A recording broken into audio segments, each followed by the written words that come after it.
اگر کوئی لڑکی باہر ہزاروں مردوں کی اس طرح سے خدمت کرتی ہے، ان کے ہاتھ پاؤں صاف کرتی ہے، تو یہ آزادی ہے۔ وہی عورت اگر گھر میں صرف ایک مرد کی خدمت کرتی ہے، وہ مرد جو اسے پرووائڈ کرتا ہے ہر چیز، جو اس کی پروٹیکشن کا مالک ہے، اگر اس کی خدمت کرتی ہے تو یہ غلامی ہے۔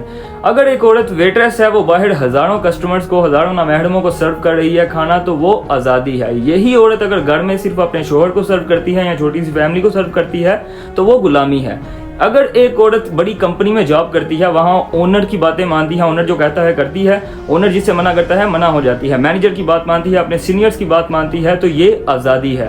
وہی عورت اگر گھر میں صرف ایک مرد کی بات مانتی ہے، ایک مرد جو اسے ہر چیز پرووائڈ کرتا ہے، جو اس کی حفاظت کا ذمہ دار ہے، وہ مرد کی اگر بات مانتی ہے تو یہ عورت غلام ہے۔ باتوں کی سمجھ آ رہی ہے؟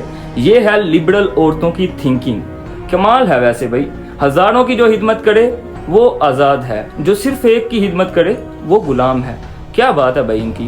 تو میں ان کو کچھ نہیں کہہ سکتا، یہ جاہل ہے، میں ان کے اباؤٹ کوئی بات نہیں کر سکتا، نہ ان کو کچھ کہہ سکتا ہوں، لیکن جو میری سمجھدار بہنیں ہیں ان کے لیے میری یہ ویڈیو ہے کہ ایسی لبرل اور جاہل عورتوں کی باتوں میں کبھی بھی مت آئیں۔ اسلام نے جو عزت لڑکی کو دی ہے وہ پوری دنیا میں آپ کو کہیں بھی نہیں ملے گی۔ اسلام نے عورت کو گھر میں بٹھایا ہے آرام سکون سے۔ مرد باہر جاتا ہے 8 گھنٹے 10 گھنٹے مزدوری کرتا ہے، دھوپ میں جلتا ہے اور لوگوں کا کہاں مانتا ہے، وہ 1 منٹ بھی نہیں بیٹھ سکتا۔ اس کو بولا جائے گا کہ بھائی کیوں بیٹھے ہو، کام کرو، تمہیں پیسے ملنے ہیں ورنہ پیسے نہیں دیں گے۔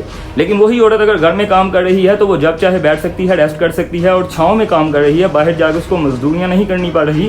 اور گھر میں اگر وہ بیٹھ بھی جاتی ہے، طبیعت خراب ہے، اگر گھر میں رہتی ہے تو اس کو کوئی یہ بولنے والا نہیں کہ بھائی کیوں نہیں کر رہی، کہ تم اٹھو کام کرو نہیں تو تمہیں کھانا نہیں ملے گا، ایسا کچھ بھی نہیں ہے۔ تو عورت کو جو عزت ہمارے دین نے، اسلام نے دی ہے، وہ آپ کو پوری دنیا میں کہیں نہیں ملے گی۔ ان لبرل اور جاہل قسم کی عورتوں کی باتوں میں آ کے اپنی عزت کی تباہی کی خود سبب کبھی بھی مت بنے۔